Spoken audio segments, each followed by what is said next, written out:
Okay, before we start, I wanted to ask if anybody has any questions they would like us to work with or answer tonight? No? Okay, then for our first speaker, I want to call on Diane.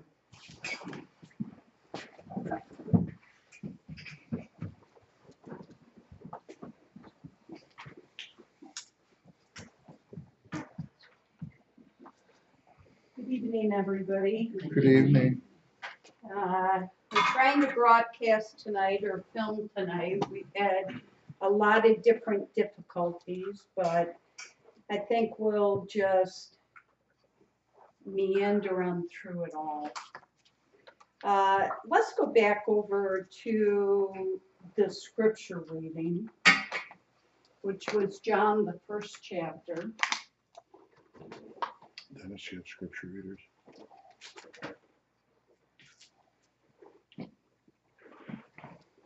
And who's ever reading, if you could. Our scripture readers tonight, I'm sorry, how about Linda and Bruce, you got light here, so I'll put you and Linda together. John 1:1. 1:1. Okay. John 1:1. In the beginning was the Word, and the Word was with Yahweh, and the Word was Yahweh. Now, we're going to stop right there and go to Genesis 1:1.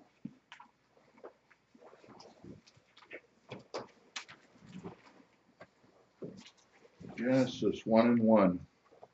In the beginning, Wait a minute. In the beginning, read. Elohim created the heaven and the earth.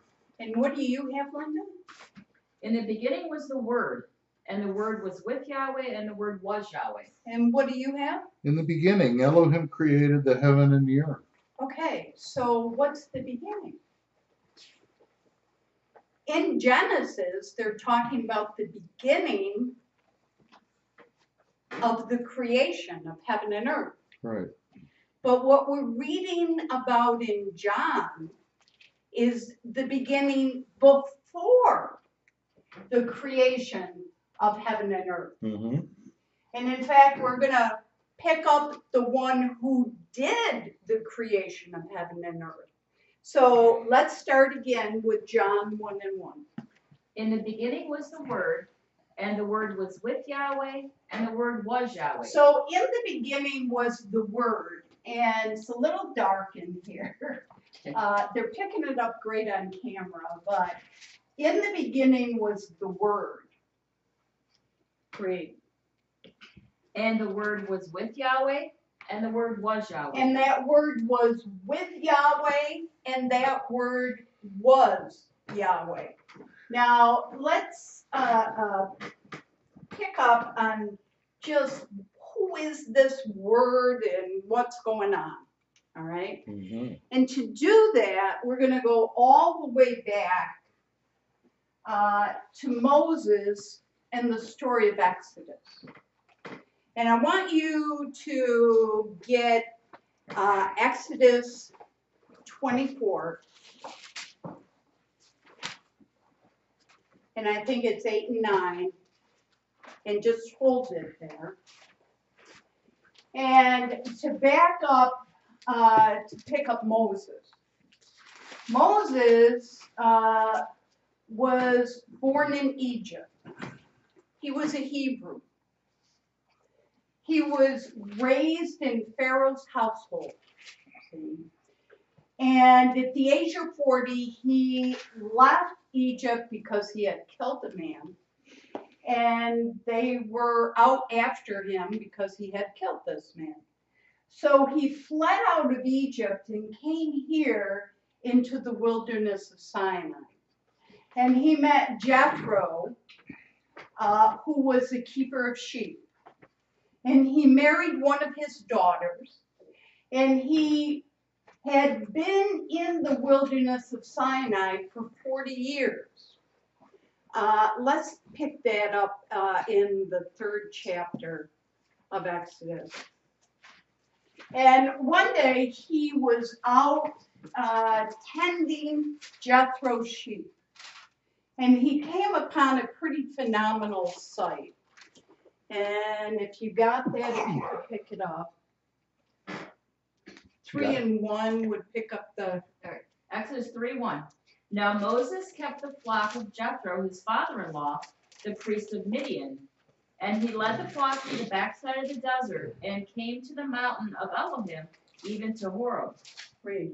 And the angel of Yahweh appeared unto him in a flame of fire out of the midst of a bush. Okay, so while he's tending the sheep, he comes upon a site of a bush that is burning, but it's not being consumed. It's not being burned up, which is, I don't know about you, but I've never really seen a site like that. Something that was burning but not being consumed. We did see tonight the space station, but it's not quite the same. I'm going to throw that. Cool to see the station. So anyways, this bush that he came upon that was burning but was not being consumed, the voice came out of the bush. And in actuality, Moses was having a vision at this point in time. And the voice came to Moses and told Moses that he wanted Moses to go back down into Egypt and to bring the nation of Egypt up out of bondage here to the wilderness of Sinai so that they can worship him. And it was at this point in time, you read further down, that Moses wanted a name. Why don't we just pick that up? 13. 13. Yeah. Exodus 3:13. And Moses said unto Elohim, Behold, when I come unto the children of Israel and say unto them, The Elohim of your fathers hath sent me unto you. The Elohim, or in the King James Version it says God. Go ahead. And they shall say to me, What is his name? What shall I say unto them? So he's saying he's going to come back down into Egypt and have Pharaoh, who is the king or the god of Egypt, bring them up out. He wants Pharaoh to let the Israelites who were slaves to come up out of the land of Egypt and to worship. So Moses has got a question. He says, when I go into Egypt and say that God sent me, they're going to say to me, what is his name? And all of the gods in Egypt had names. Right. Understand? You have Ra, Ra, Isis, Horus. Horus, Ramses. or they all had names. So here Moses says, what is your name? Which is a question that I never asked. Right. See? Because Lord is a title and God is a title. And I never asked, what is God's name? See? It seems reasonable. Everybody and everything else has a name. Right. See, I've got a name, you got a name, you know, our pets have names, Yeah, everything that's has a name. See? But when it comes to God, what is his name? See? So, why don't you keep on reading there? Okay, I'm in the holy name. And Elohim said unto Moses, Aya, Asher, Aya. And he said, Thus shalt thou say unto the children of Israel, I will be, hath sent me unto you. So here he's going, Aya, Asher, Aya, which means I will be what I will to be. Keep reading. And Elohim said, moreover unto Moses, Thus shalt thou say unto the children of Israel, Yahweh, the Elohim of your fathers, the Elohim of Abraham, the Elohim of Isaac, and the Elohim of Jacob, hath sent me unto you. This is my name forever, and this is my memorial unto all generations. So right here, 1,500 years before the Messiah even came in, Yahweh declared that his name is Yahweh, and it is his name forever unto all generations. See? And never once does he say, it's okay to change my name, or it's okay not to use my name, or my name isn't important, all just the opposite. So that he gave Moses that name to come down into Egypt. And it was through the power of that name that the Israelites came up out of Egypt. See? Now, there was a series of 10 devastating plagues. They left Egypt, traveled 3 days up through the Red Sea, following a cloud, which Yahweh said that he was to depict himself as a cloud. And they came up here to the wilderness of Sinai, and this cloud that led them up out of Sinai came and settled here on top of the mountain. And from the top of the mountain, Yahweh Elohim said to the people to clean up for 3 days. And once you clean up for 3 days, which made it June 6th, when they came up in June, they got to the mountain the same month, the same day, so June 3rd. And then when they cleaned up for 3 days, it was June 6th. And he said that he would speak from the top of that mountain. Now, when he spoke from the top of the mountain, he spoke in the 10 Commandment law.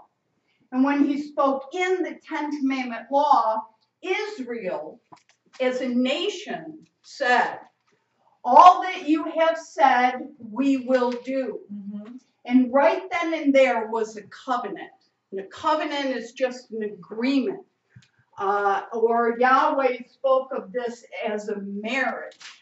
So this was the Mosaic covenant, also referred to as the Old Covenant, back here in the wilderness of Sinai, set up for Israel. Now, now we get the 24th chapter of Exodus. Exodus 24 and 9. Then went up Moses and Aaron, Nadab and Abihu, and 70 of the elders of Israel. So, going up this mountain was Aaron, who was Moses' brother, Nadab and Abihu, and 70 of the elders of Israel. Read. And they saw the Elohim of Israel. And when they came here to the midpoint of the mountain, they said they saw the Elohim, or the God of Egypt. Of Israel. Of Israel. Not Egypt. Israel. See? And go ahead with the description. And there was under his feet, as it were, a paved work of a sapphire stone. So under his feet was a paved work of a sapphire stone. Read. And as it were, the body of heaven in its clearness. And it was a body of heaven, or a heavenly body. It was not flesh and blood like you and I have. But this was a heavenly body. Read. In its clearness. And upon the nobles of the children of Israel he laid not his hand. Mm-hmm. Also they saw Elohim and did eat and drink. So here they came up to the midpoint of the mountain. They looked up the mountain and they said they saw the God, or the Elohim of Israel, and described him, hands, feet, and a body of heaven in its clearness. See? Now, in our scripture reading in John, why don't you go to John 1:18. John 1:18. No man hath seen the Father at any time. Or it says, can we have it out of the King James? No man has seen God at any time. So, in the King James, it says, no man has seen God at any time. What do you have in Matthew 24? Exodus. And they saw the God of Israel. And they said they saw the God of Israel, and they described him. So John is saying no man has seen God at any time. And here, 73 people at Mount Sinai said they saw the God of Israel and described him. So already we've got two things going on. We've got a beginning, two different beginnings, and we've got two different opinions or two different things said about God. One, you can see him, and the other, you can't. Right. See? Now, to go into this book, you need help. We all needed help. See? But once you see it, you can see how easy it is.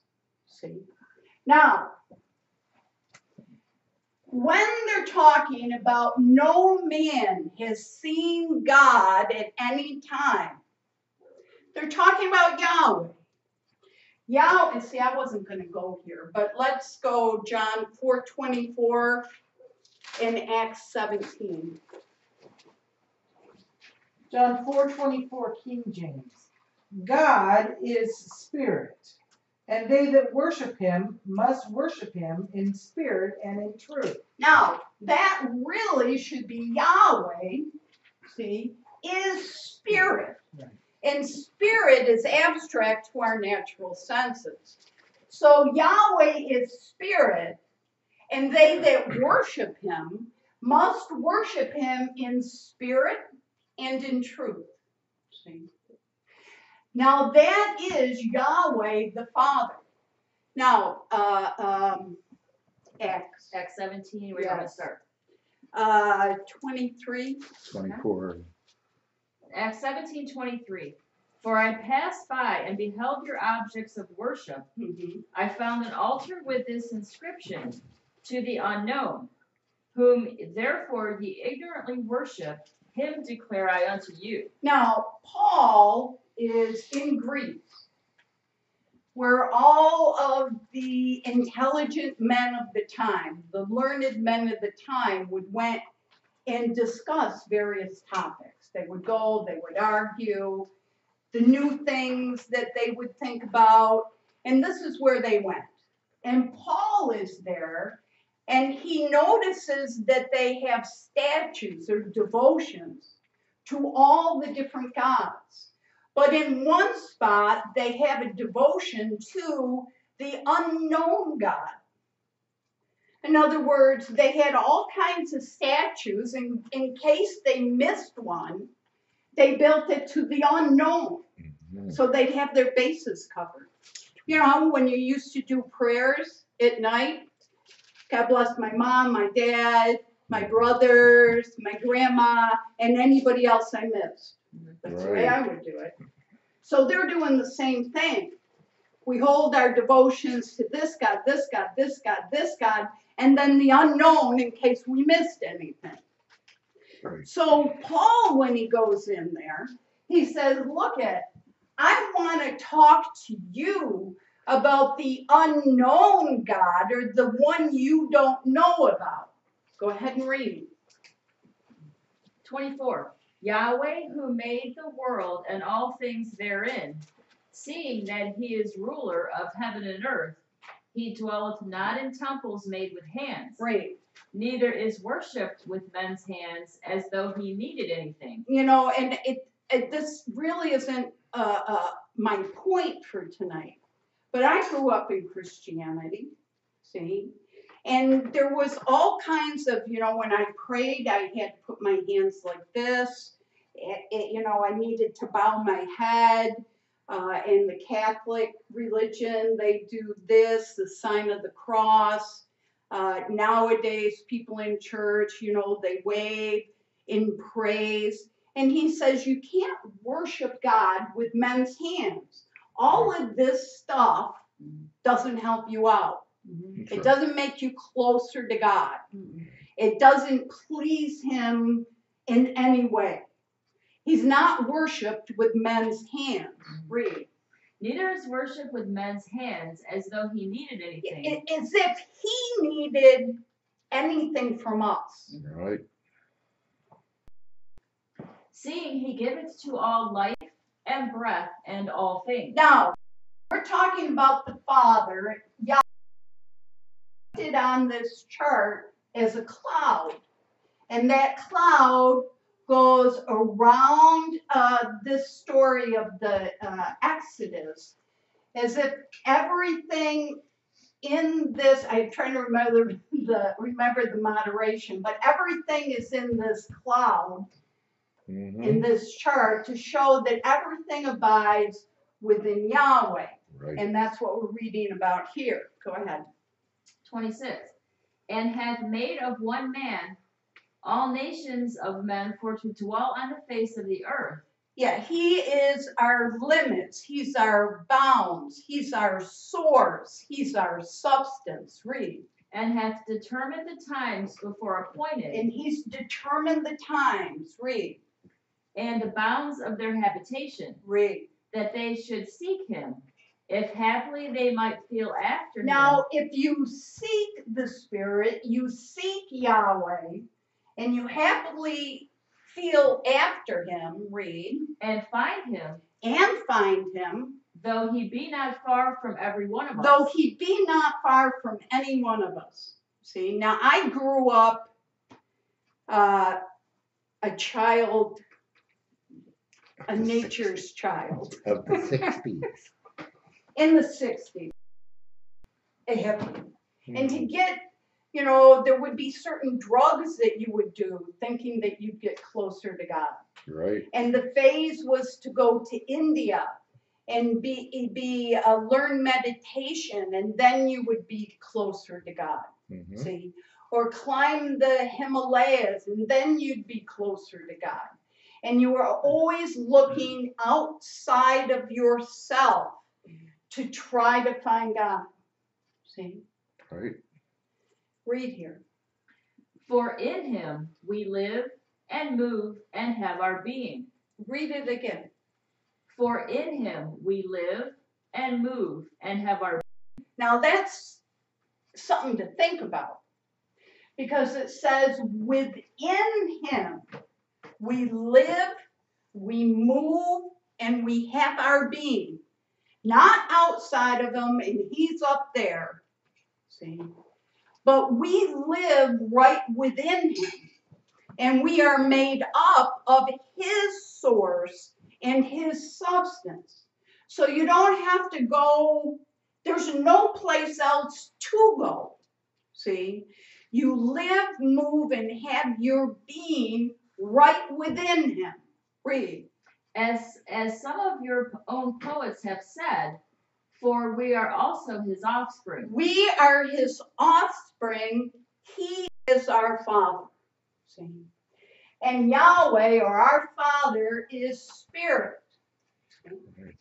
And if you're going to worship him, you have to worship him in spirit.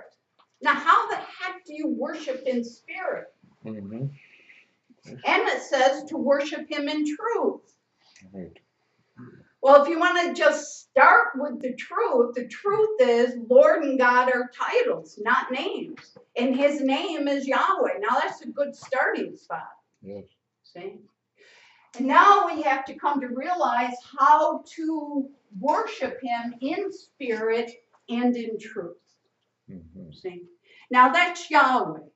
So in John 1:18, when it says no man has seen God at any time, they're talking about this invisible spirit that you live within, that you can't get outside of to look back at him.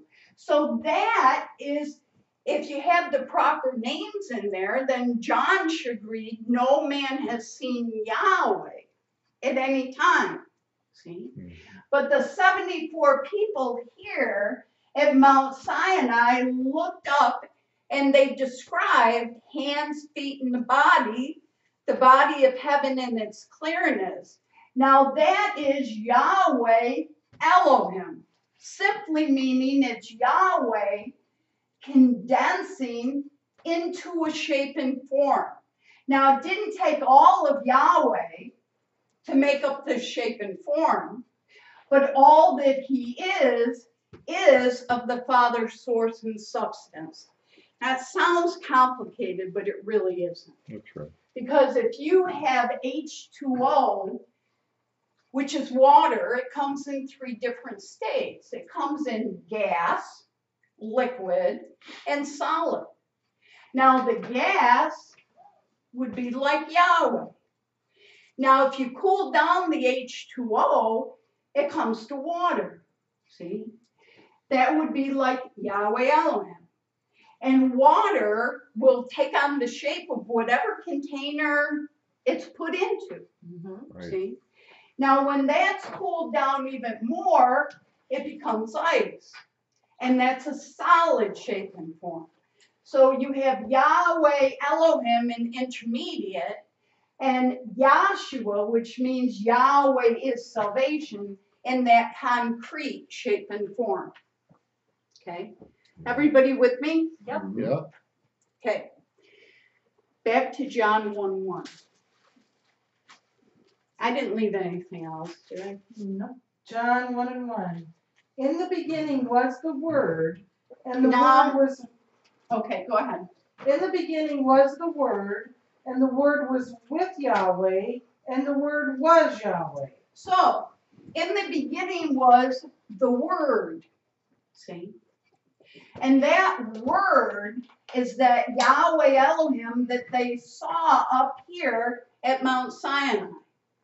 See?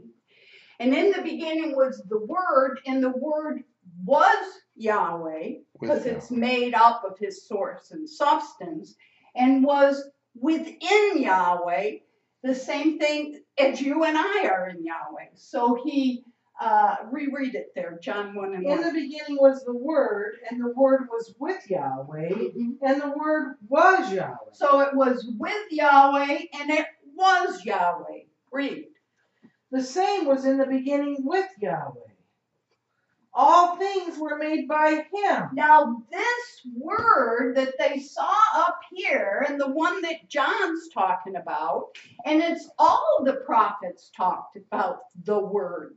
And the word came to Ezekiel, and the word came to Isaiah, and the word came to Jeremiah. See? Right. A lot of people say that this book is the word of God. Mm-hmm. Well, they're the words, but it's not the word. That's right. It's not like a Bible dropped down on Jeremiah's head and he said, the word came to me and pages started flying from the sky. See? But it's this word who created heaven and earth. Go ahead and read. All things were made by him, and without him was not anything made that was made. So without him was not anything made that was made. See? And that's the word. Now go back to Genesis 1:1.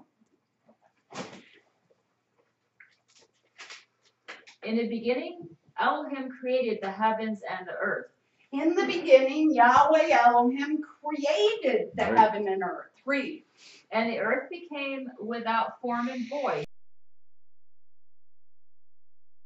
Read. And the spirit of Elohim moved upon the face of the waters. Read. And Elohim said, Now, Yahweh Elohim, or Yahweh said, let there be light, and there was light. And let the light be divided from the darkness. And then let the waters above be separated from the waters beneath. And then let the seed of vegetation come forth.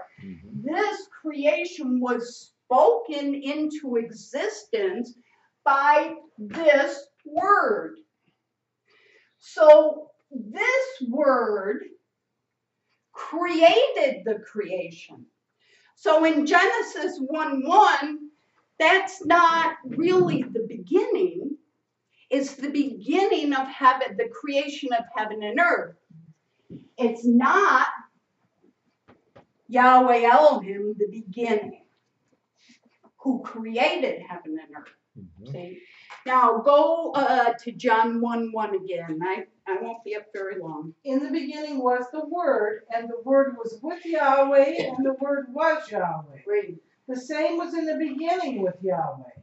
All things were made by him, and without him was not anything made that was made. That word, that's the one they saw here at Mount Sinai. It's the same one that John saw on the Isle of Patmos. Do you understand? It's the same one that came to Ezekiel and Jeremiah and all the rest. See? Read. In him was life. Now, in him was life. If anything has life, it came from him. He is life itself. And he gave life to this creation. Go ahead. In him was life, and the light was the light of men. Read. And the light shineth in darkness, and the darkness overcame it not. All right. So, we now know that the beginning that we read about in John is different than the beginning we read about in Genesis. Now, I want you to see that Aaron, Nadab, and Abihu and the 70 elders of Israel, and they came and saw this shape and form. And then Moses came up here on the top of Mount Sinai and was shown the creation of heaven and earth in a vision. See? Christianity has got you thinking that it took 7 days to create the creation. See? And yet in Genesis itself, it says he took 1 day, a day. It took a day. And that day was not Monday, Tuesday, or Thursday. That day was the day of eternity. See? So this creation was created in a day, in the day of eternity. And when Moses got up here to the Mount Sinai and was shown by the word how this creation came into existence, that was the very first time anybody ever knew about it. See? Now, are you still in Genesis? I want to know who wrote the book of Genesis. Moses. It says on the page, it says the first book of Moses. Called Genesis. So, Moses, who came thousands of years, see, after what you've got the creation of heaven and earth, he's the one that wrote about it. So the question is, how did he know what to write? Yeah. How did any man know what to write? Yeah. Considering that in the 6th day of creation is when man came into existence. So how did any man know what happened in the first 5 days? Right. See? Right. But Yahweh, Elohim, or the Word, showed Moses in a vision how this creation came to be. See? So for us to truly understand, we need to stop and consider when we're reading, if we know what it is we are reading. See? It said in Genesis in the beginning, so I thought that was it. That was right. The beginning. Yes. And then in John it says, no, that's the beginning. And then it says, no, you can't see God. And another spot says, yeah, describe it. See? So number one, you have to have the proper names in the proper place so you know what's being said. And you need to start from the beginning. And the beginning is back here with Moses, not in Genesis, because Moses wrote Genesis. Yeah. See? So this is the beginning. See? Where you need to start. So with that, I hope I didn't confuse too many people. Mm-hmm. And I'll hand it over. Next speaker will be Carl Emler. Oh, it's the Emler duties. The Emler night. Anybody need anything? Water? No, dude, all right. We're at our house. We're very casual. I am. Peanuts? The most you don't get peanuts anymore. I did. Southwest, that's all I got. Nothing is solar. I actually want to continue off where Diane left off because it's kind of what's been on my mind. And I had an interesting thought while watching the news on Christmas Eve. And we had a class that talked about the origins of Christmas, and I know everybody knows what the origins of Christmas are if they've been around for even the smallest amount of time. But we were watching New Year or Christmas Eve, we were watching like the national news. Mhm. And there's a lot of things going on in the world, you know. Yeah. But they spent a considerable amount of time tracking Santa Claus on the national news. Wow. At NORAD.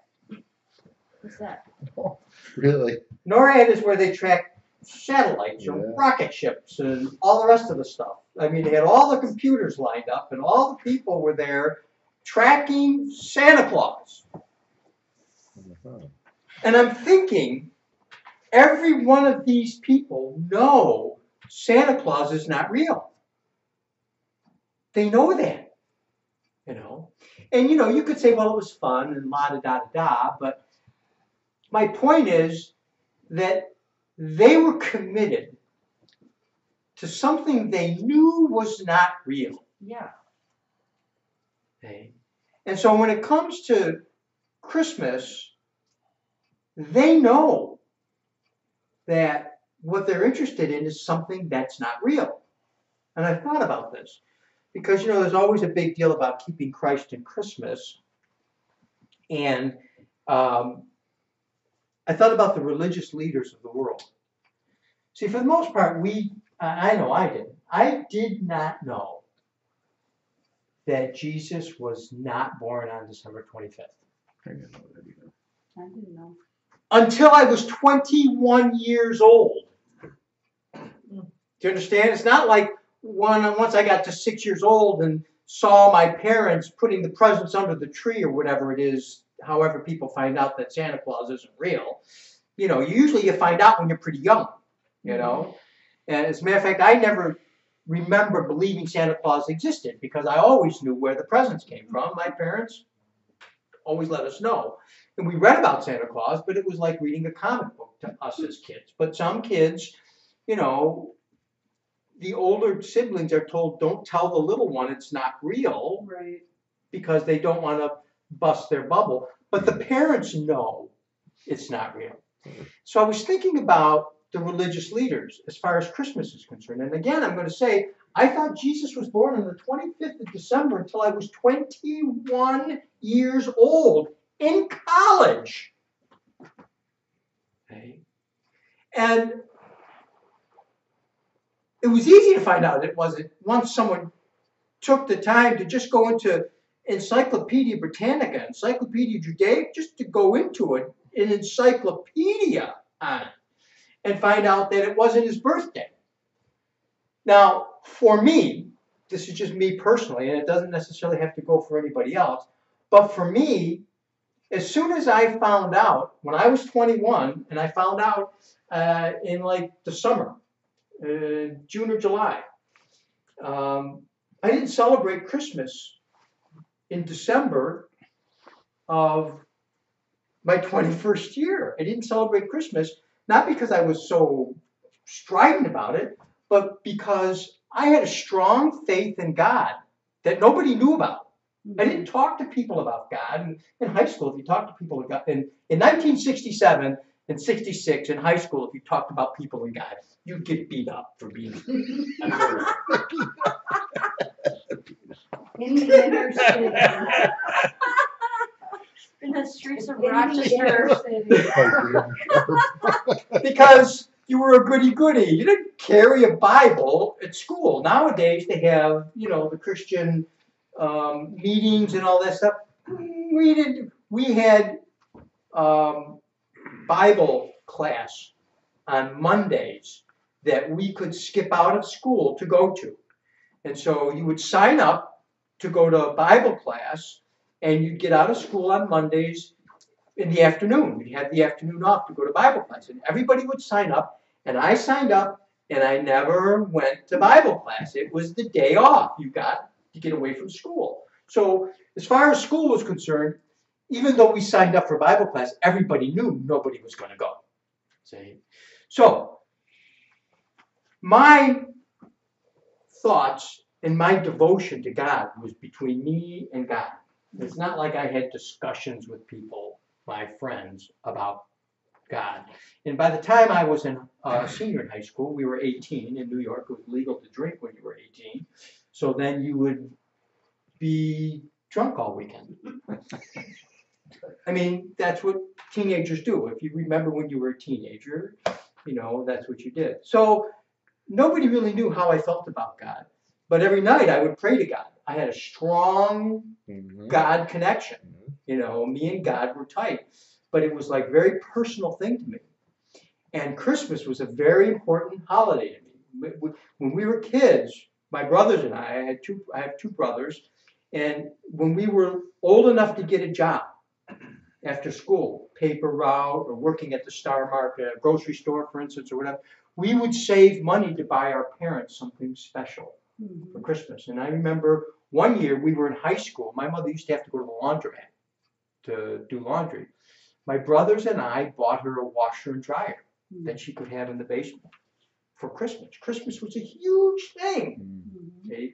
Because to me, about God, I had Christ in Christmas.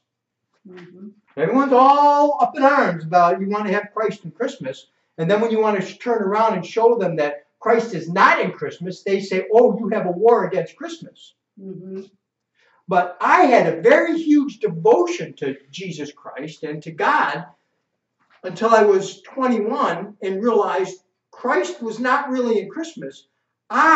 Because of the way I felt about God, because it was so important to me, I could not celebrate Christmas. It's not like, oh, I'm afraid people are going to see I'm celebrating Christmas. It had nothing to do with that. It had to do with the fact that I had such an inner devotion to my concept of God that when I found out that was Saturnalia and the Christmas tree was pagan and it was in the Bible that it was pagan, I couldn't do it. It would be like finding out that my parents didn't like something and I was going to do it anyways because I love my parents. It was exactly the same thing. Now, I said all that for this reason. Because it's about this. We come together because we want to know something about God.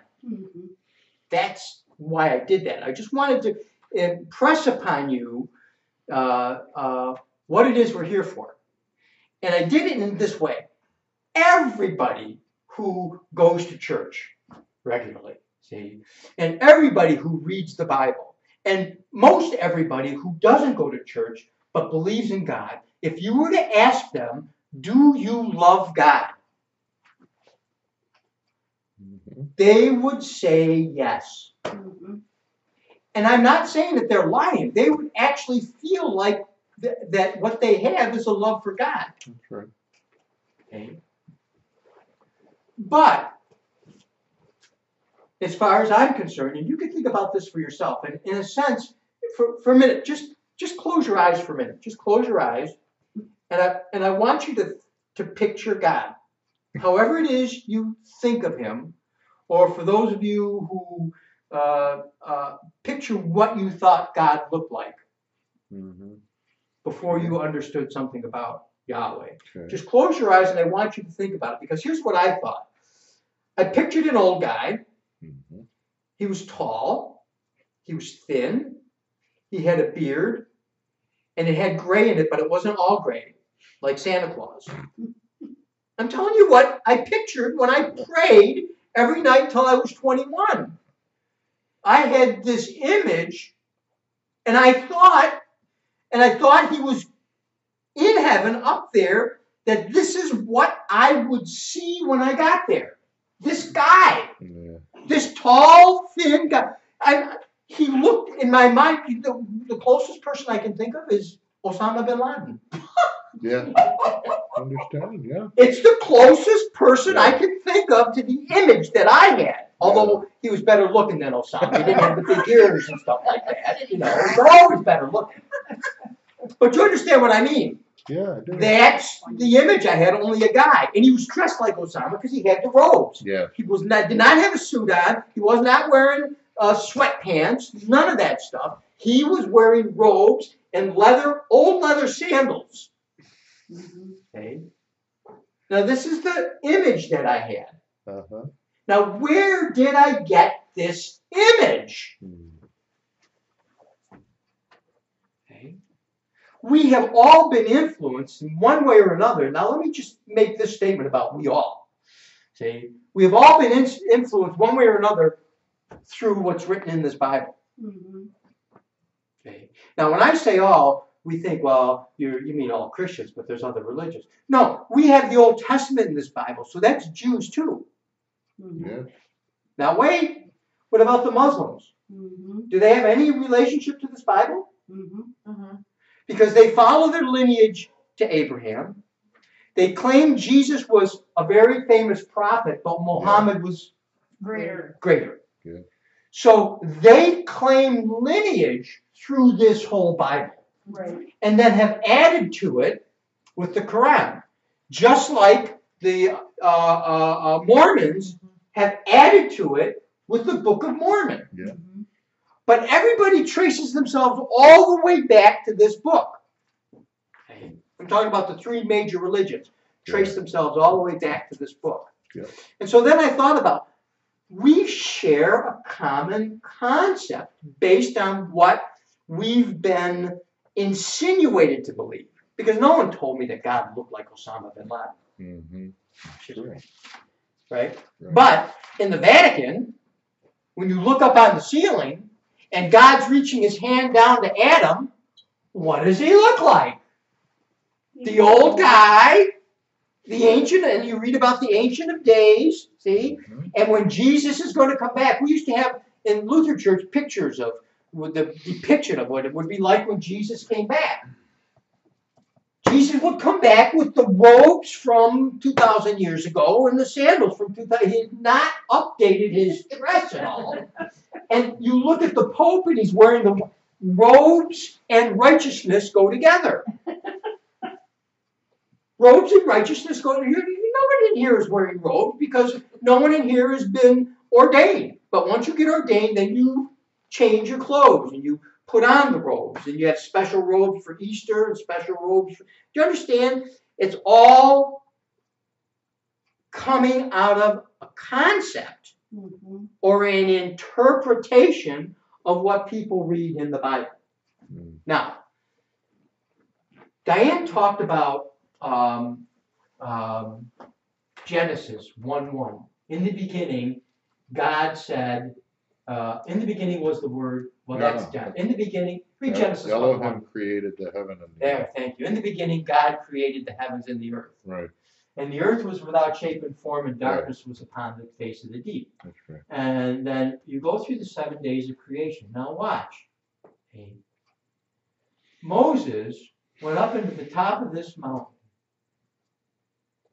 And you read about it in the 24th chapter. He went into the top of this mountain. Aaron, Nadab, and Abiram, the 70 elders of Israel, were at the midpoint of the mountain. These guys saw something. They saw hands, feet, and a body. They saw Yahweh Elohim and described it as having hands, feet, and a body. Look at, they saw a vision. And you read about it in Exodus.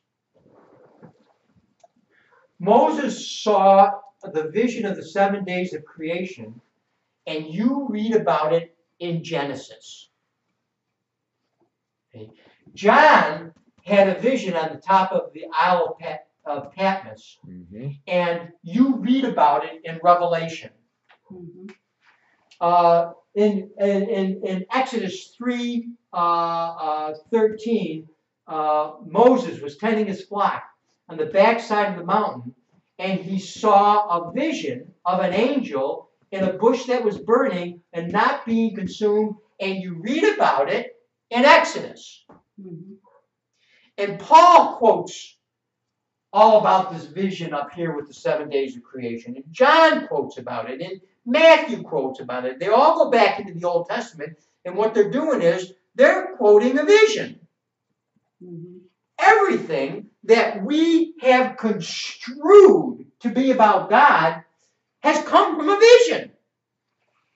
Mhm. Okay? And then nowadays, people research the Bible and come up with what they think is right. They had the Council of Nicene back in what? When was that, Dennis? What? 325. In 325 AD, the Council of Nicene. All these guys got together. I'm talking about Catholic scholars got together and tried to decide, is God a Trinity? Is he a unity? Is he a duality?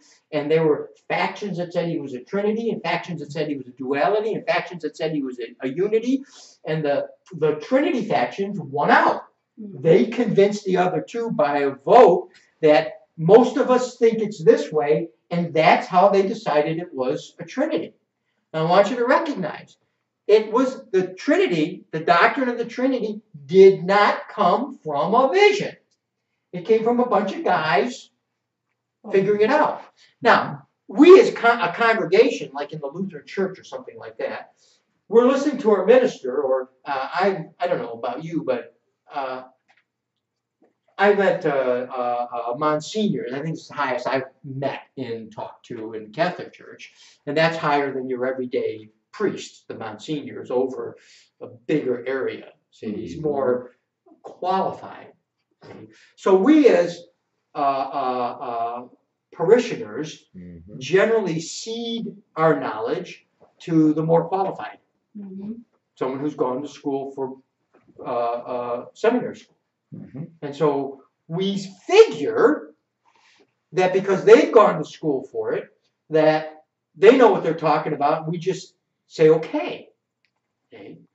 But if you think about it, the Christian scholars, I'm talking about, it doesn't matter whether it's Catholic or Lutheran or whatever it is, as far back as you can take it, there have been some great scholars who have studied all their lives.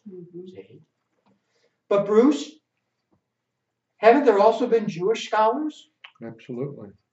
And haven't they studied longer than the Christian scholars? By 4,000 years? Yeah. I'm talking about the Hebrews. See, we have the Old Testament. We think it's the Christian, but the Old Testament is the Torah and the prophets. I forget what it's called. But the Old Testament is definitely Jewish books. Yeah. And there have been people, Jewish scholars, who have studied this thing longer than any Christian scholars have studied it. Yeah. And their conclusion is, and it's to this day, so I looked at 4,000 years prior, to the coming of the Messiah, but add 2,000 years to that because Jewish scholars are still pontificating about That's right. the Bible, this book that you have on your lap. Just because you got the New Testament in it doesn't mean that the Old Testament's not there, and that the Jewish scholars to this day, the people who you would cede your knowledge to, aren't still researching that and pontificating about it. That's right. And what they're saying is the Messiah hasn't come yet, and Jesus was not the Messiah. Correct. Right. That's correct. That's what they're saying, Yeah, obviously, or they'd be Jews for Jesus. that's right. Now, why did I say that? I said that for this reason. If you were going to cede your knowledge to someone else because you think, well, they've gone to school, they've researched it, they've spent their life studying it, they've argued over and over about it again and pontificated about it, and they got to know more about it than I do, so who am I to say you're wrong? Well, who are you to say the Jews are wrong and there is a Messiah? The only reason you believe there's a Messiah, for the most part, is because that's the way your parents raised you. Right. That's right. If your parents raised you a Jew, you would think the Messiah is coming.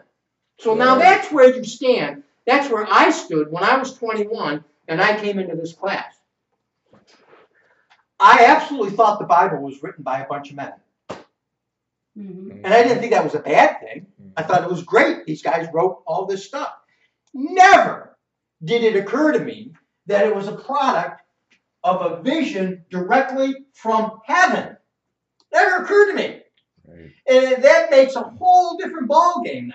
Because now all these Jewish scholars who are sitting around arguing, trying to figure this thing out, and all these Christian scholars who are arguing, trying to figure this thing out, if they haven't had a vision directly from heaven, now I know there's no way they could know anything about it.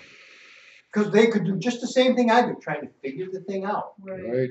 And the Jews have tried to figure the thing out, and they decided there is no Jesus Christ. That's correct. And the Christians have tried to figure the thing out, and they figured out, well, there is a Jesus Christ. He's fine. And the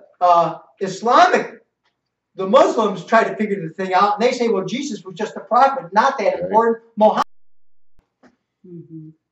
All of them trying to figure this thing out. And here you are now, holding on to Jesus for no other reason than that's the way you were raised. Right. Now, if there is a God, it's far more important to find out something about him than it is just to hold on to what it doesn't really matter whether you're a Jew or a Christian or a Muslim. Then you're just something you are because that's the way you were raised, and you're not trying to figure out whether or not was I raised the right way. You're a Christian for the most part by the luck of the draw. Bruce, were you a Christian until you came into class, if I can use that term? No, I wasn't a Christian. You were a Jew. I was a Jew. Yeah, and that's how I was raised. Okay. You didn't, I mean, the only reason Jesus was interesting to you is because Dennis talked to you about it. It's the only reason. They went to high school together, and elementary school, the whole deal, you know. And Dennis was a Roman Catholic Scholar. altar boy who was he was worried about his friend Bruce was going to go to hell because he didn't believe in Jesus. And as far as Catholics are concerned, and they won't tell you this for the most part because they want ecumenicalism and stuff, but if you're not a Catholic, you're going to hell. That's right. That's their doctrine. They can't get away from their doctrine. They can try to smooth it over and say, we accept you into our church. See? And the Christians do that with the Jews. The Christians are supporting Israel right now. In other words, they're supporting the American effort to protect Israel. Not because they care about you Jews, Bruce. No, I know that. It's because Jesus is supposed to come back to Israel, and they want to make sure it's a free country because they're waiting for Jesus to come. And I've heard them say this on the radio. Listen to an NPR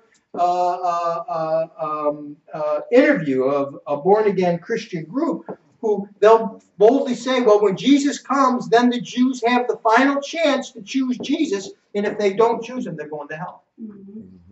Because if you don't choose your Lord and Savior, Jesus Christ, you're going to hell. You understand? Yes. So here's the situation, and I thought, and this all came back from NORAD and Santa Claus. Okay? The idea is this. If you have a real belief in God, okay, like when I was 21 and I found out December 25th wasn't his birthday, it was like, why would I celebrate that? Because God's what's important to me, not Christmas. Right. Okay. Now watch this. He's a terrible face. That's all right. He is just obnoxious to the nth degree. He'll stop after a while. He has to lick a face. Look, I want to go back over to Exodus 3, 3 and 1. Exodus 3:1. Now Moses kept the flock of Jethro, his father-in-law, the priest of Midian, and he led the flock to the backside of the desert and came to the mountain of Elohim, even to Horeb. And the angel of Yahweh appeared unto him in a flame of fire out of the midst of a bush. And he looked, and behold, the bush was burned with fire, and the bush was not consumed. So look, now we have an angel of Yahweh here, an angel speaking to Moses out of the burning bush. And he's having a vision. Moses had a vision up here. My point is, that whenever anybody has a vision, they're communicating directly with heaven or spirit. This angel is in heaven. Look at it. We've got Moses talking to an angel here, and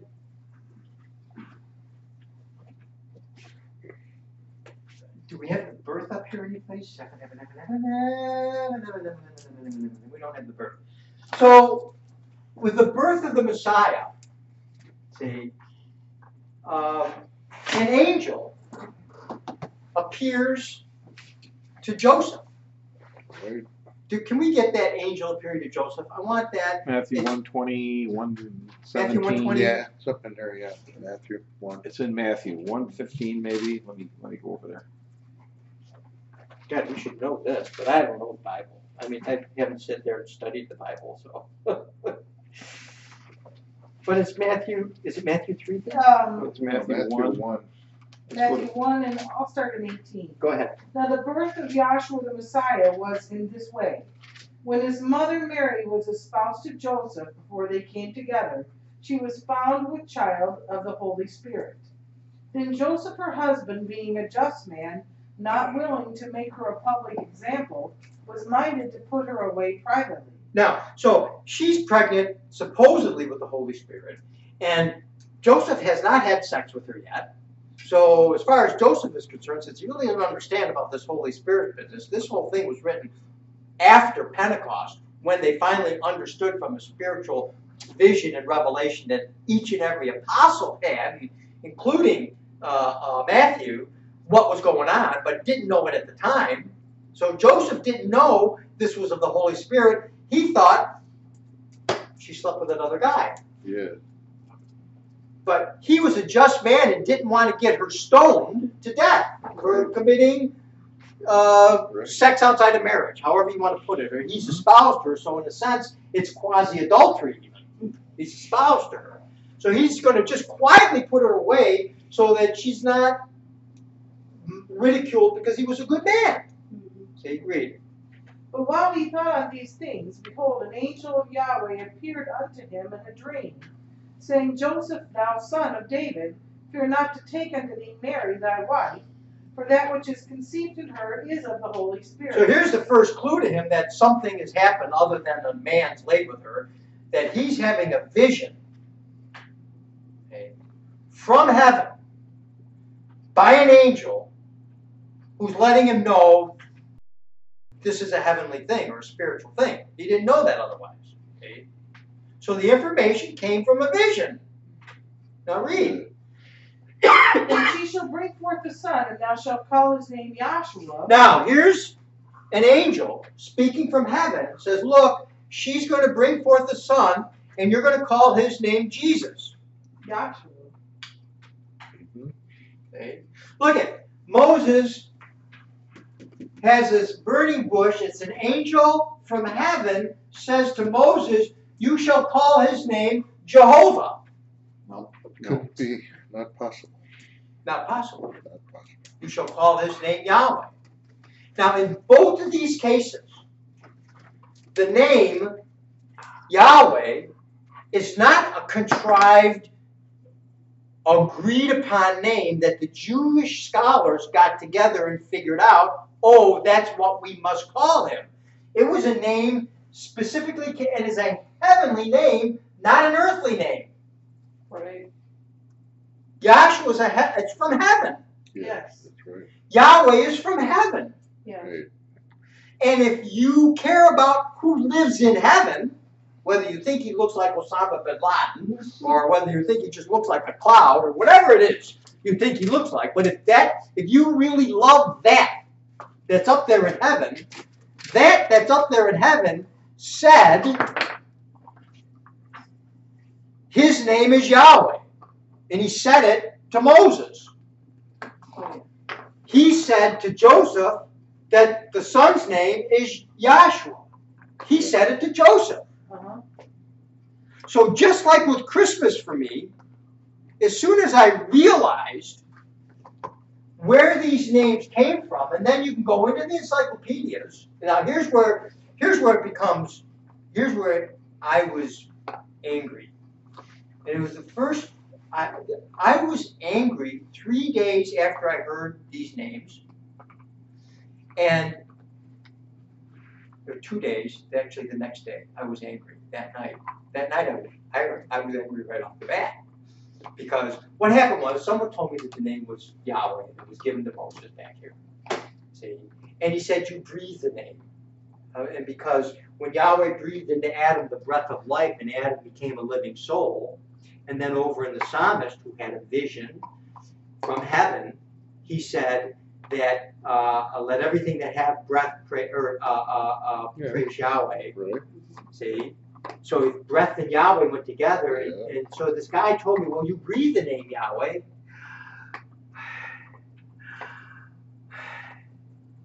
And I'm thinking, that's insane. Because I laid in bed that night, and I had never heard the name Yahweh before. I was taught Jehovah, and I was taught Lord.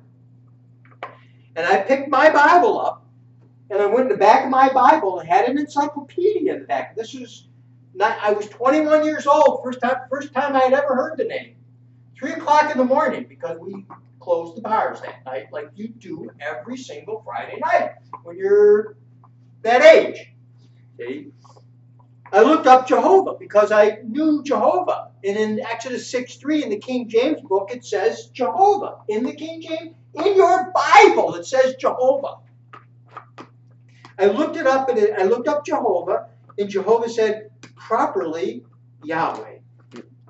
Now this is in the Bible that's been sitting on my dresser. I'm 21 years old. I have never heard that name before. But I knew Jehovah. We had a Jehovah Witness landlord. We always got a watchtower and a wake when we paid the rent. Okay? But my point is this, that my Lutheran minister and the Roman Catholic priest, I was baptized Catholic and raised Lutheran. So I'm a mutt as far as religion is concerned. And that's why I talked with a Monsignor, and I had a Lutheran minister. They knew that God's name was Yahweh. Mm-hmm. They knew it. And I went to church. I went to vacation Bible school. I went to confirmation class. 2 years for a Lutheran to get confirmed. Not just a couple of times and they give you a ticket. See, every Saturday morning for an hour, you go to church for 2 years if you want to be confirmed. See? Never in all of that experience. And I had a Christian counselor when I was like 12 years old. I was reading the Bible, and I was reading like each of the books of the New Testament. There was this, teenage Christian counselor who was all trying to get the kids to be religious. And so he was encouraging me. We would read, and he would answer my questions and stuff like, never, ever did I hear this name from any of them. See? Yet and still, that this name is a heavenly name, came directly to Moses, and they all knew it. Mm-hmm. Now here's what they said. Oh, that's the Hebrew name. Mm-hmm. That's what they said. Trying to make it look like the Hebrews got together and decided that's what the name would be. But when you go back into Exodus and find out where the name came, it was a heavenly name spoken to a Hebrew. So the Hebrew hears this heavenly name and writes it in his language, and people think it's a Hebrew name. Mm-hmm. If they had been Chinese, if this had been a Chinese nation here, mm-hmm. and this angel came to the Chinese and said, my name is Yahweh, the Chinese would have written Yahweh in their their phonetic language. Yeah. And you'd hear Yahweh, and people would be saying, well, that's a Chinese name. Mm-hmm. Exactly. It's not a Chinese name, and it's not a Hebrew name. It's a divine name, and the proof of the pudding is everybody, whether you're Hebrew, Bruce, Catholic, Dennis, say Lutheran, Muslim, you all, whether you're Russian, That's right. If you're a German and you can't pronounce your W's, everything is "What do you want?" You know. Everyone, every language, everyone can say that name. There is no one who can't say that name because there's no one who doesn't. It's a universal name. And it's universal because it came from heaven. And when man was created, that name was the signature of who created it. Just like anybody who paints a painting and then they paint Van Gogh. And if that name's not there, you can't get the $1 million for that painting. That's They want to correct. see a signed painting that makes it an authentic painting. Yes. Okay. Now, I said all that for this because our purpose, our purpose for getting together, okay, and it's going to be this way forever. It's been this way since I was 21, 20 years ago. See? 20? Really? Really, I just Carl? wondered if you guys were listening. Yes, thing. But our purpose really is to try to understand something about God. Yeah. It really, really is. Right. We're not trying to be anybody. We're not No. trying to do anything. We're just sincerely trying to understand something about God. That's And right. the only way to do it is to first recognize that whatever you're working with is coming from a vision. Okay? And that you actually have to have a vision as well. And I don't mean that you have to fall back and all of a sudden, have pictures fly in front of you or see a ghost-like shape and form at your bed. Because those are the things that we have had ingrained in us as to what a vision is. Okay? But what we have to do is actually see the principle of a thing. In other words, we see the natural, we see the body, and we have the body tabernacle here, right? And so we have a tabernacle, we have your body, and then we describe your body by the tabernacle. Well, we're never trying to teach science. Mm-hmm. See? But what we are trying to do is get you to see principles, invisible principles. And if you can see the operation of invisible principles, that's a vision. See? If you're just looking at manifestations, then you're just figuring things out. But if you can see the principle behind something, that's a vision. You're having a vision. Now watch what I mean by this. Look at it. Dr. Kinley claimed to have had a divine vision and revelation. And I'm going to say this. I've never actually talked to a person who's made that claim except Dr. Kinley. He's the only person I've ever talked to. Right. My minister did not ever say that he had a vision Right. of anything. Right. The Monsignor I talked to had never said that he had a vision. They all say they talked to God. Mm-hmm. But I said I talked to God Yeah. Right. until I was 21 and realized I was just talking to myself. I was just talking to because I was just saying words to an image that was inaccurate, and the words were not relevant to an understanding of the operation of spirit. They were just things that either I figured out or my minister figured out. You understand? Or this kid who was trying to get me to read the Bible when I was 12 years old, he had figured out. And we just had Dave Seward here, who, before he came into class, he was a Sunday school teacher. Okay? When he was, and he was, in his early 20s when he was a Sunday school teacher. But what he would do is he'd read something in the Bible and try to figure it out and then present it to the kids. It's not like he had a vision from God and explained the Bible to the kids. He was flying by the seat of his pants. Yeah. Okay. And Dr. Kinley himself, who had the divine vision and revelation, was a Christian minister. Yeah. A renowned Christian minister who knew the book inside out. He had like a photographic memory, and he knew where all the scriptures were and knew that book inside out. And his testimony is, and I've heard it, his testimony is that when he got up there and preached, he was flying by the seat of his pants.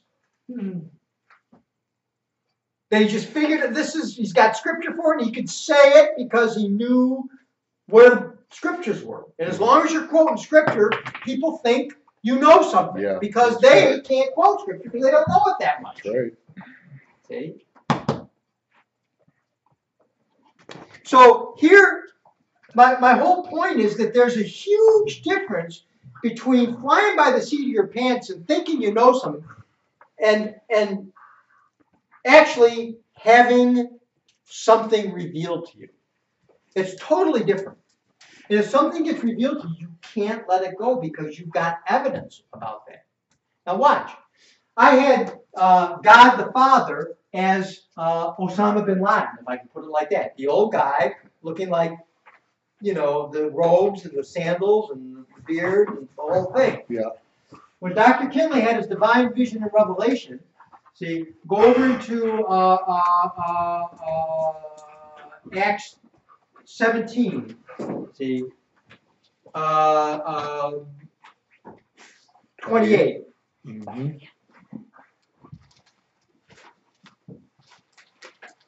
Acts 17 and 28. For in him we live. Pick it up, 24, I guess. Yeah. 24. Sure. Yahweh, who made the world and all of the things in it. So now, this is God. You have a King James book? Yes. Read it the way that it is in King God. James. Now, God, because this is me when I'm 21, before I ran into this friend of mine who told me that God's name was Yahweh. This is me reading this. God, who made the world, and then I can go all the way over into Genesis, and it said, God said, let there be light. Now, so far I don't know anything at all about God, except God said something. Yeah. Okay. Okay. And now I'm reading God, who made the world, and all things therein, read. Seeing that he is Lord of heaven and earth. Now, and earth, now, I figured that. I was on board with that. Mm-hmm. See, read. Mm-hmm. Dwelleth not in temples made with hands. Doesn't dwell in temples made with hands. And I was on board with that because I wasn't the heavy-duty Roman Catholic that had God in the tabernacle up on the altar when the light was on. Sorry. Too much. See, there's so much about what the doctrines of the world religions are that we in this didn't know anything about until we came here and someone said, Yeah. you know, this is what they believe. And then you go and talk to them and they actually believe it. When the light is on, God is in there. And look at, and the proof of the pudding is, if there's a fire in church and the light is on, a priest will run in there and try to save God from being burned. Get that wafer out of that tabernacle because it's still God. It's God for 24 hours from the time it's consecrated. It's on a time limit. The wafer is turned into the actual body and blood of Jesus Christ, and whatever's left over goes into that tabernacle with the light on for 24 hours, and it's not him anymore. And the only reason it's not him anymore is because they sat around and tried to decide, well, what do we do with this stuff after a couple of days? When can we throw it out? So they decided, well, 24 hours, and then that's it. And they also have a time limit for the Holy Spirit in that host that you take on your tongue. It's good for, it's probably 24 hours. I don't know what it is. But they have Matters Liturgical, which is a book of doctrine, of Roman Catholic doctrine. It will tell you how long the wafer is good inside of you. And there's a time limit for it. Because they tried to figure out, well, what do we do about this? Once you get it, then if you have it all the time, you don't need it next Sunday. So when does it go away so that you have to get it again next Sunday? Mm-hmm. It's contrived. The whole thing is contrived. Yes. Okay. So I'm reading God who made the world and all things therein, and I got Osama bin Laden in my mind, see, who's the ruler of heaven and earth, dwells not in temples made with hands, read. Neither is worship with men's hands, as though he needed anything. Now, first of all, I'm going to say this to you. I never knew this scripture was in here until after I came into this class. So it's not like my Lutheran minister read this scripture to me. Okay. Look, my Lutheran minister never read See, Exodus 24:9 and 10, where 75 people saw God and described him as having hands, feet, and a body. I never knew that was in the Bible. I never knew that was in the Bible. I knew the Moses story and the bulrushes and the, and the little baby and raised in Egypt, and I knew the movie The Ten Commandments. That's what you were taught. I knew there was an ark with animals in it. Right. That's right. But when it came to this kind of stuff, see, where it would raise questions, you did not get that as a homily when you sit in church, nor was it brought up as a Sunday school lesson, what they saw back there. Right. See? So, I mean, you get man was made in the likeness, and you get that from Genesis. See, he made man in his own image and in his own likeness. That's why you got it. You don't get it from having to see him over here with hands, feet, and a body. Not in my Lutheran church you did, and I know you didn't get that in your Catholic church, Dennis. No. Do you understand what I mean? Now, here's what we didn't get in Lutheran church, and I know you didn't get this in Catholic church, because it says as though he needed anything, and every church says, oh, yes, he does. He needs you to put money in the tray every single week. He needs you to get water back. He needs you to do something. He needs something from you. He needs you not to be naughty. I'm talking about the Santa Claus thing now, because the kids who are naughty got coal, they didn't get presents. Okay? If you follow Santa Claus, he was a pretty evil dude up until he was commercialized in the 1800s. Okay?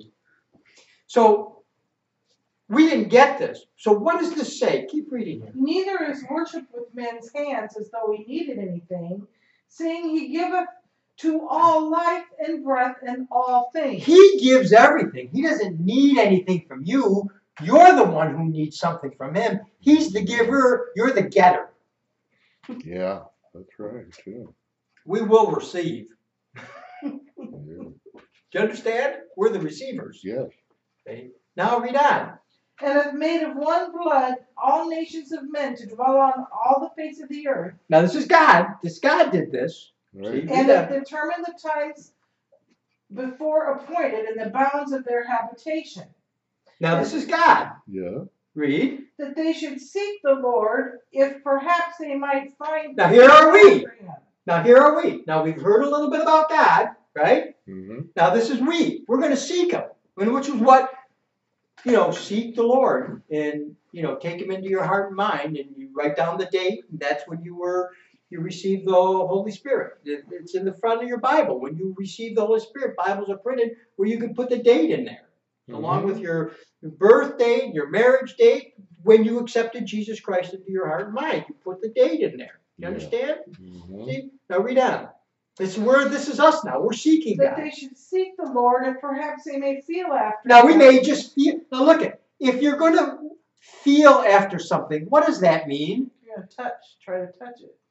It means that you're not Why am I feeling after something? because you're not blind, in the so you light. can't You have see. no light. You're blind. You're blind.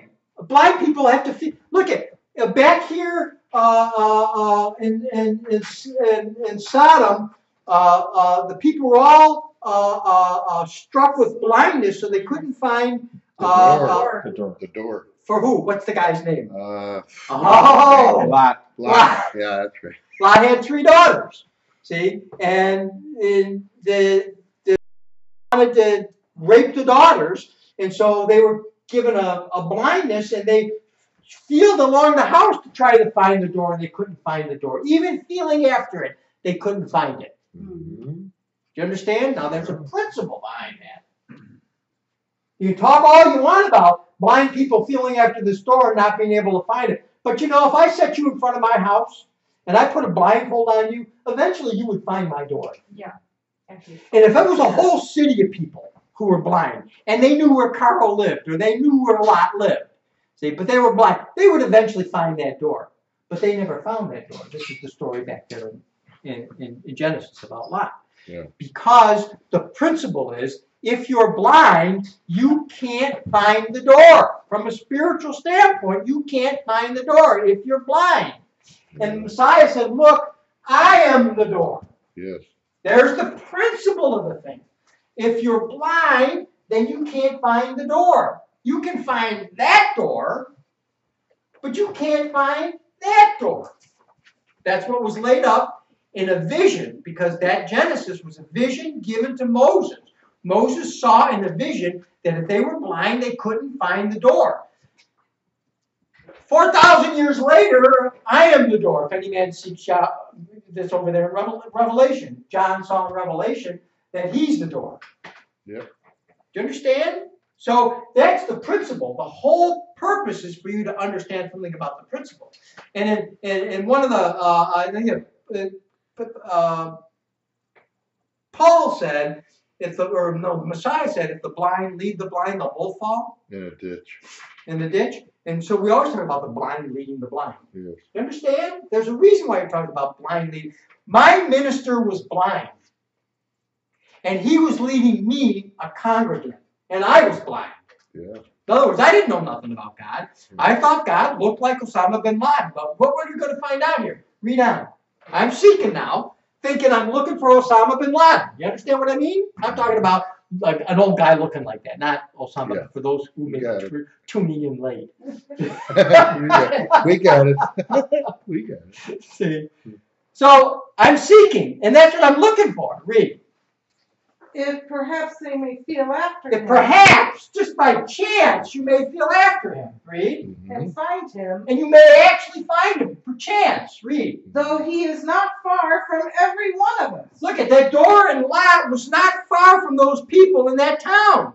They knew where Lot lived. There was a whole town of people feeling after it. It was not far from any one of them, Mm. but they couldn't find it. Right. Okay. Now, read. For in him, Now listen, We this is live. God. This is God. It says in him. In God. Now, this does not fit Osama bin Laden. No. No, it doesn't. Not quite. Now, it may fit Star Wars on the planet of Hoth, is it? When the thing that you're riding dies and you're going to freeze to death and you cut it open and you jump inside of it so that you stay warm until they come and save you. Star Wars, remember that? For those Yeah, Star Wars Luke. fanatics.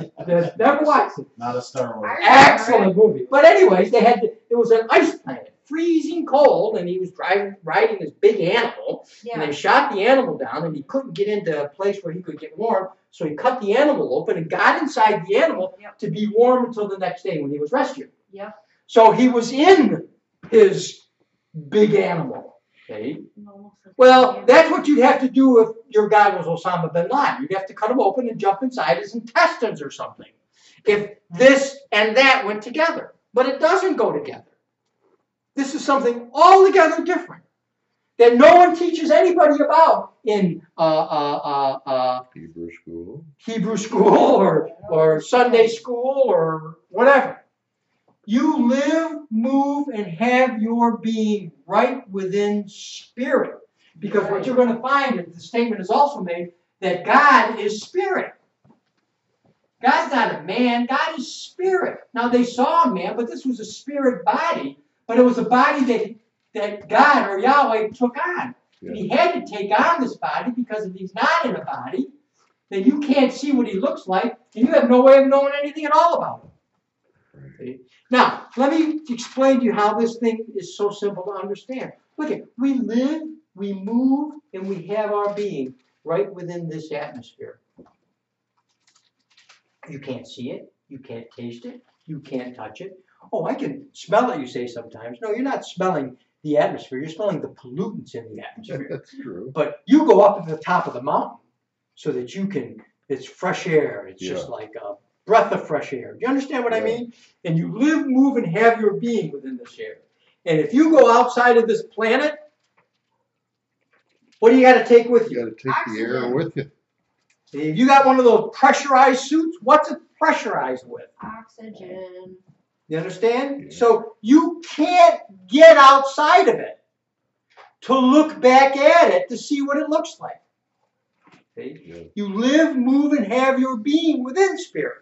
and spirit is in you, because it says someplace else that you are in him and he is in you. Yeah. So you breathe in, and the oxygen goes by your blood vessels to every cell in your body. Which means that if I radioisotope with a radioisotope tag, an oxygen molecule, and had you just breathe the isotope, I could pull, theoretically, a shape and form of you in that radioisotope label right out of your body, and it would look just like you.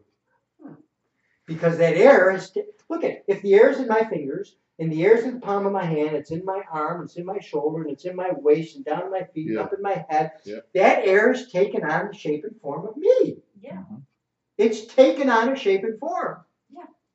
Okay? And so here, he is taken on a shape and form. Okay? So when you start to think about this, now watch this. Look at, I'll do this another way. And the reason I'm going to do this another way is because, look at, if there's a principle that's valid, it works no matter how you. Okay? And this is a valid principle that this spirit, or Yahweh, or these attributes, look at, you read in the Bible, it said God is love. It doesn't say God has love. It says God is love. It says he is strength. He is power.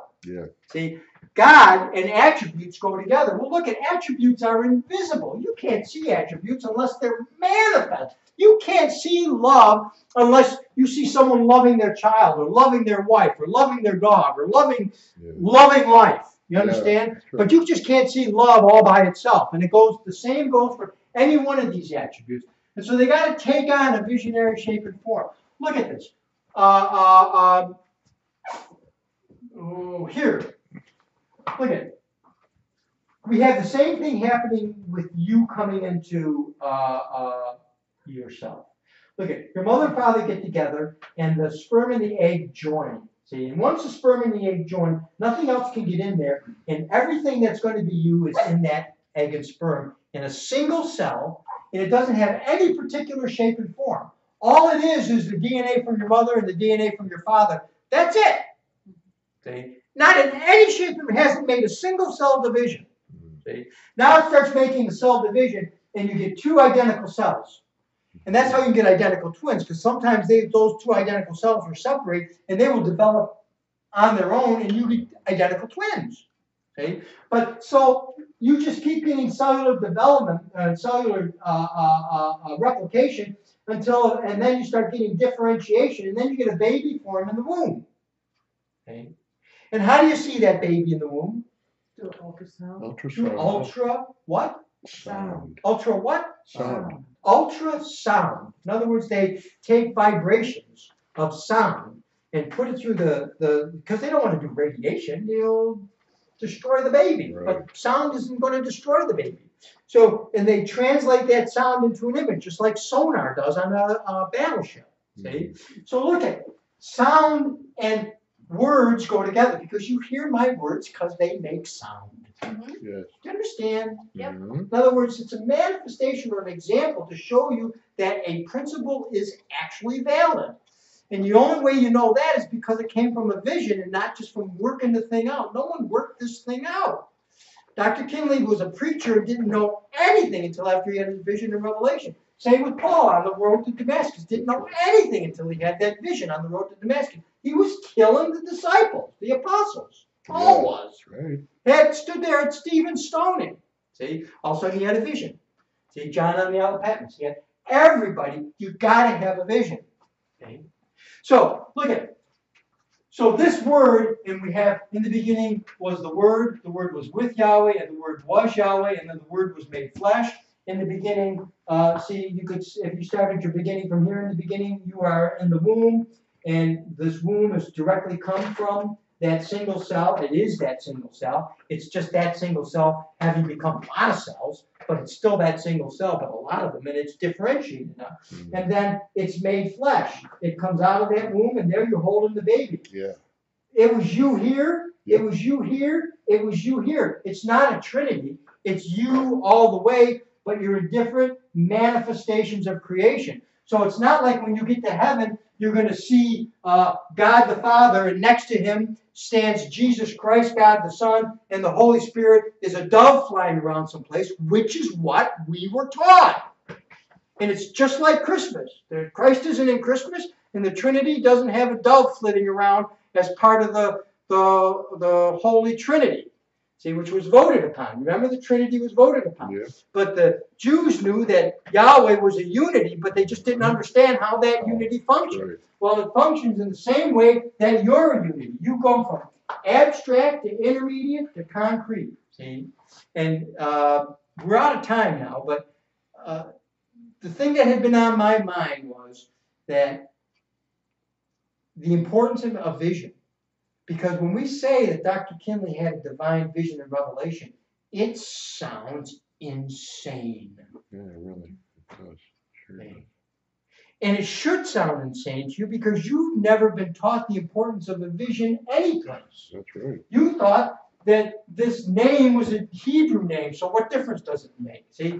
And they called his name Yahshua, but, well, we can update that name, and now Jesus is just as good as Yahshua. But Yahshua means that Yahweh, which is this divine name given in the vision back here, is salvation. Jesus doesn't mean that. So not only have you taken away the name, but you've taken away what it means. Yes. That's right. Okay? And there's a whole other class about how you've taken away what it means, because people say, well, we believe that Jesus is your salvation. And the answer is, no, you don't. Because you believe Jesus instituted carnal ordinances for you to do, and if you don't do them, you go to hell. In other words, you got to be water baptized. You got to take Lord's Suppers. Okay? You got to, there's all the sacraments and all the rest of the stuff that are there. If you don't do those, then you either go to hell or you spend a hell of a long time in purgatory. Okay? And you can buy your way out of part of purgatory, and you can spend time to get out of part of purgatory, but regardless, you're screwed. You understand? And that's not Yahweh being salvation. See? And this gets into the Abrahamic promise. And for another time. Yeah. So anyways, that's what was on my mind. Just the idea of the validity of a vision and revelation. The next step is to find out, did Dr. Kinley actually have one? Yeah. Or was he just some crazy man? Right. Okay. So thank you very much. Andrea, will you do the doxology, please?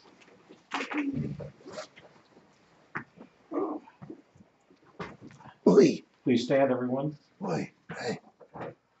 Now unto him that is able to keep you from falling, and to present you faultless before the presence of his glory with exceeding joy, to the all-wise Yahshua, our Savior, belong glory and majesty, dominion and power, both now and forever, let us all say. Hallelujah.